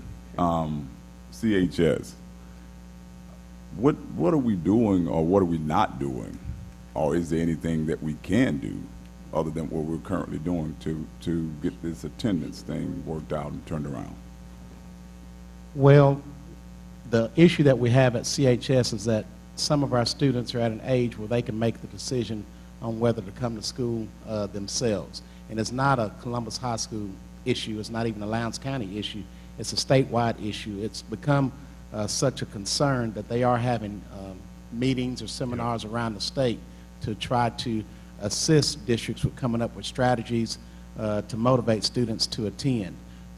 We hope that students would have that intrinsic motivation to attend, but sometimes it's just not there. So we have to continue to find ways to reward and recognize good behavior.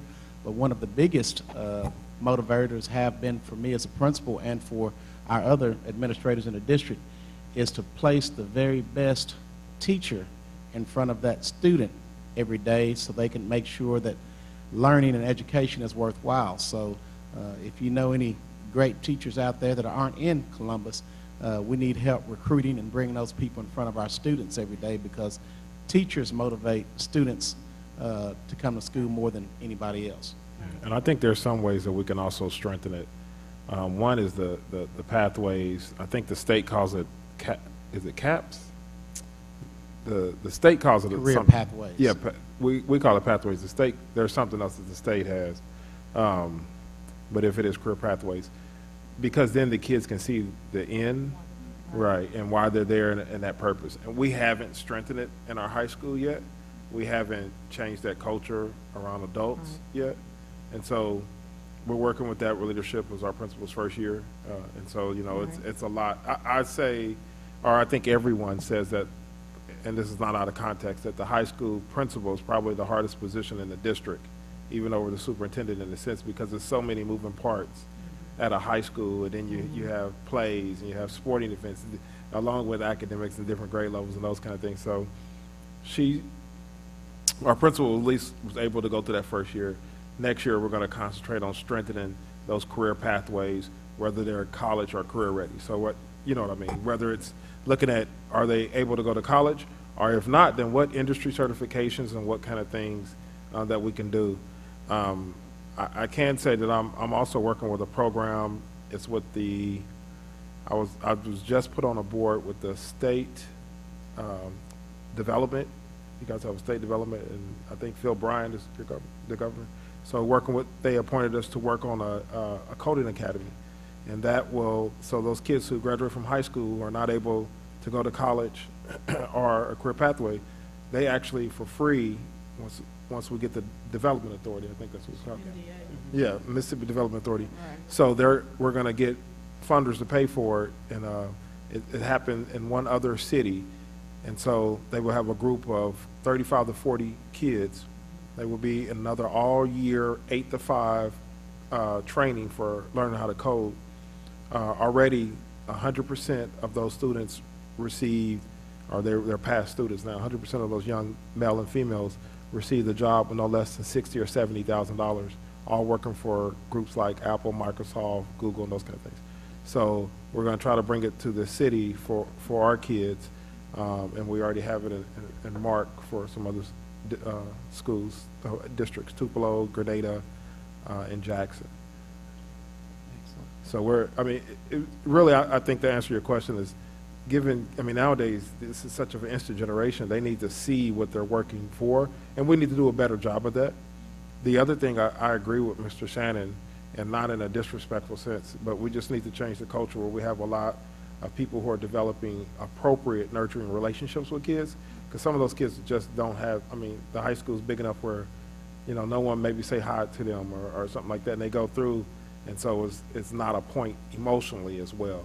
Our elementaries, I know, just on a different, the elementaries are changing, and we're working on a real good social-emotional push. I know I was even at SAIL today, where we were working on healthy emotions, those soft skills that allow kids to be successful, and, with kids hurting themselves and that trend coming too. So both of it looks different at the high school. It's isolation. It's no one's talking to me, so I feel worthless. And so we're also trying to surround kids with adults who care. For lack of better words. Right, and I was just going to Yes, say, Ms. Mr. Fidel. Spears, last month, Ms. Cargill did come and report on some things that she had put in place, and so it's going to take some time, it is. It's going to take a little time, so that's why I didn't ask the question, because I remember she came. So and hopefully the things that she's put into place at the beginning of the next school year, right, she can start off with that, and we can see, the impact right away. Yeah. So that's what I'm hoping for. And one of the things that we needed to fix, there's Ms. Cargill right there. We're talking about high school, Ms. Cargill, you walked right in. One of the things that we do need to fix, and I think we worked on it as a state, is the testing system, because we do have a lot of kids who didn't pass, and so they they feel that they're not going to graduate, right? Because they've taken it so many times, it hasn't moved. One is that's us, curriculum-wise, but two, the state is working on a different formula. so that we can take their present class that they're in a grade level in that sense. So I mean, one of the things that we corrected was that, remember when I first came, we had so many kids that were over age.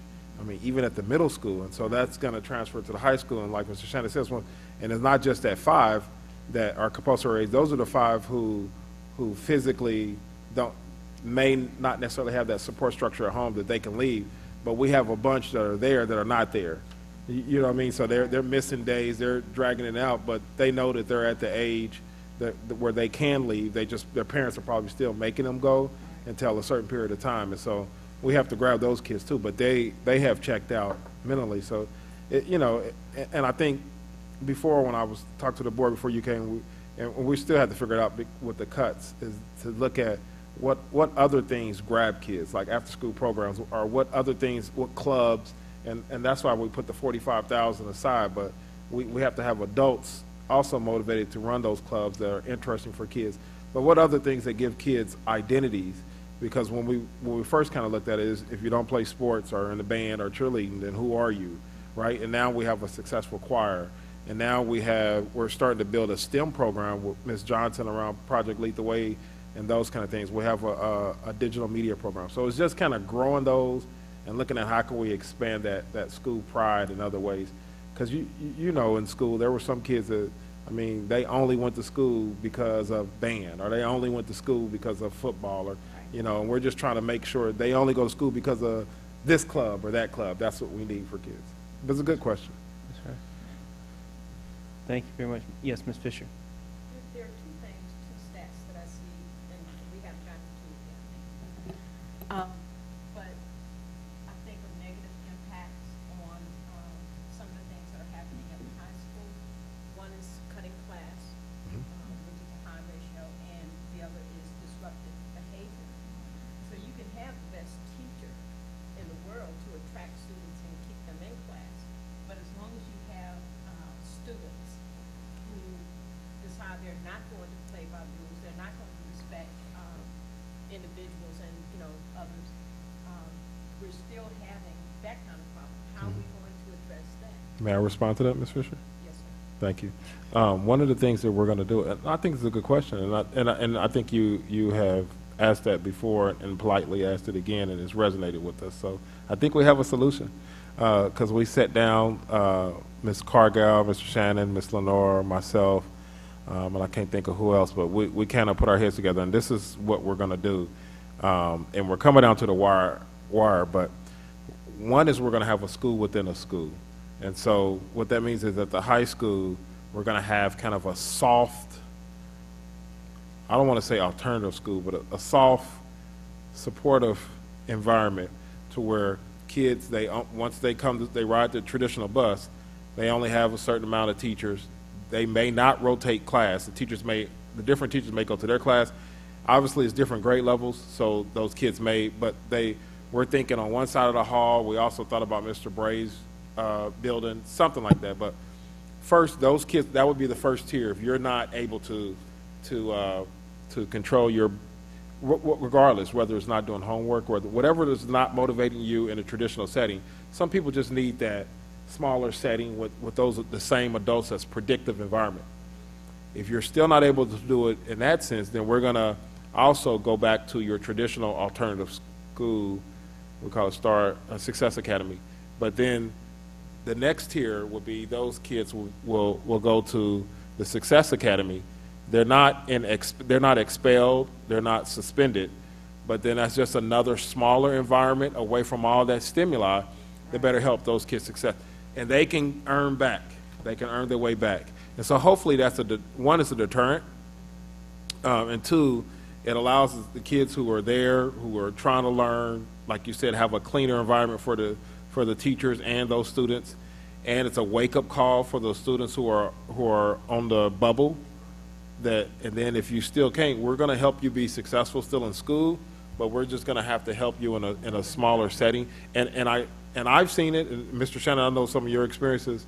Sometimes those kids don't want to go back. I mean, that's what they needed. They needed that they find success with that small, they can ask questions and not be embarrassed and all those kind of things. And a lot of it, most of the root, some of the root is academics, that sometimes it's not stimulating, they're not at that level or whatever, and they have enough street skills so they don't want to be embarrassed, so they use their protective factors, which is act silly, act up, get out of that. It's called, negative reinforcement.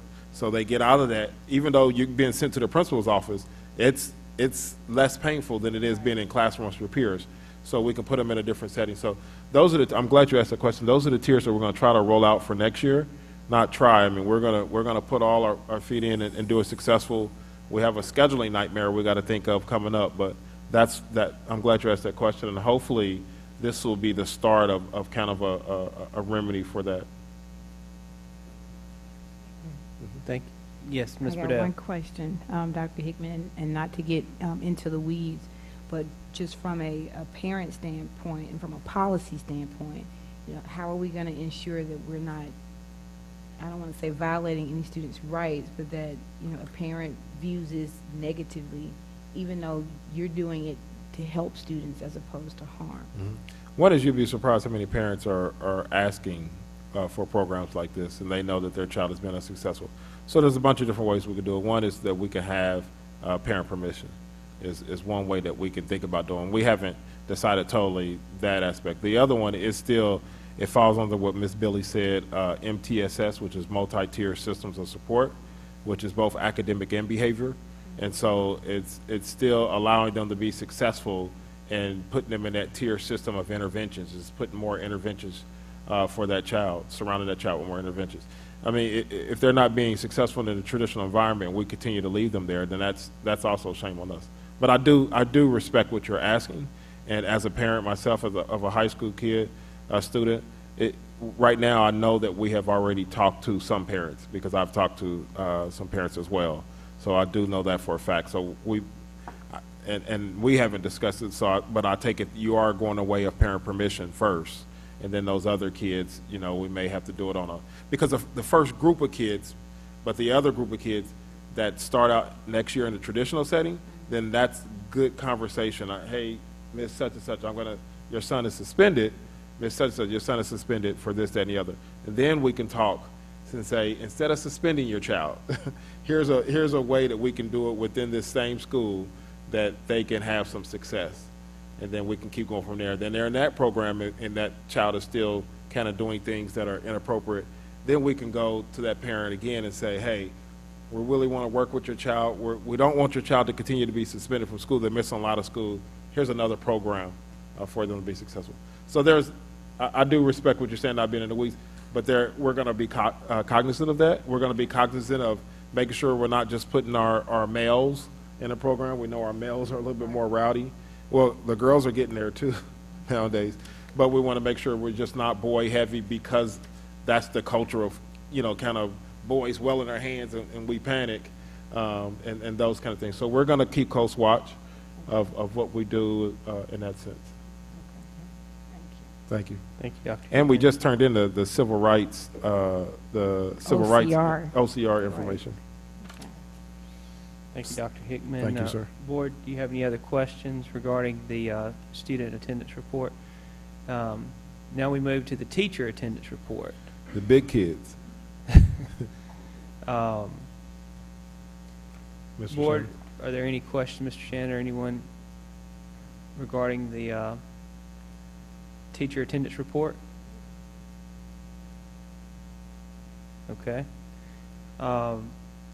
Now we move to the staff accidents, which is letter B under the section. Any questions regarding the staff accidents, or Dr. Hickman and Mr. Shannon want to highlight any of?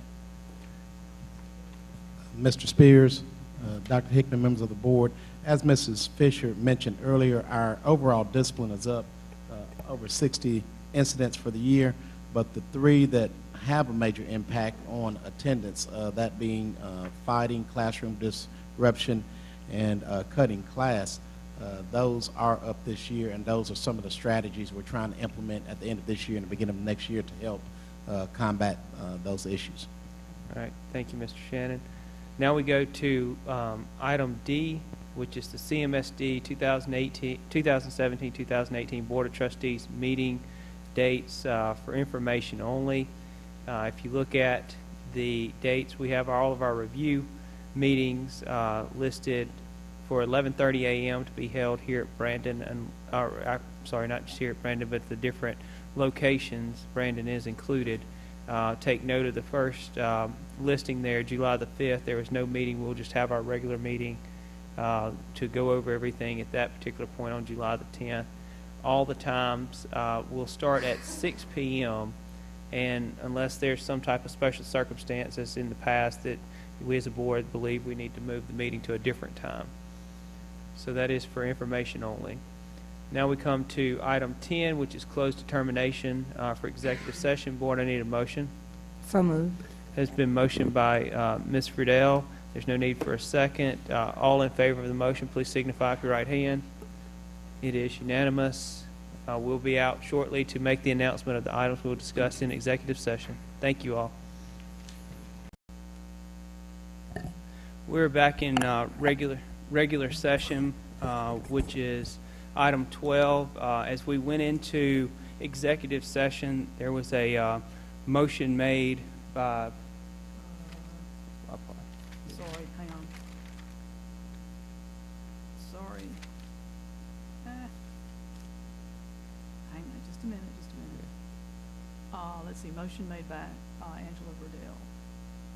Ms. Friedel, and then seconded by Frederick Sparks. Mr. Sparks for the items that we announced that we took up in executive session. During executive session, we had two actions taken. One was the approval of the executive session minutes, which was a unanimous decision to approve the minutes. It was motioned by Frederick Sparks. Mr. Sparks and seconded by Ms. Fisher, and it was unanimous. Then we considered the extension of contract for the district superintendent. There was a motion made by Ms. Fisher, a second made by Ms. Verdell, and the action failed 2-3 with Mr. Sparks, Dr. Shoemake, and myself voting in opposition to the motion, and Ms.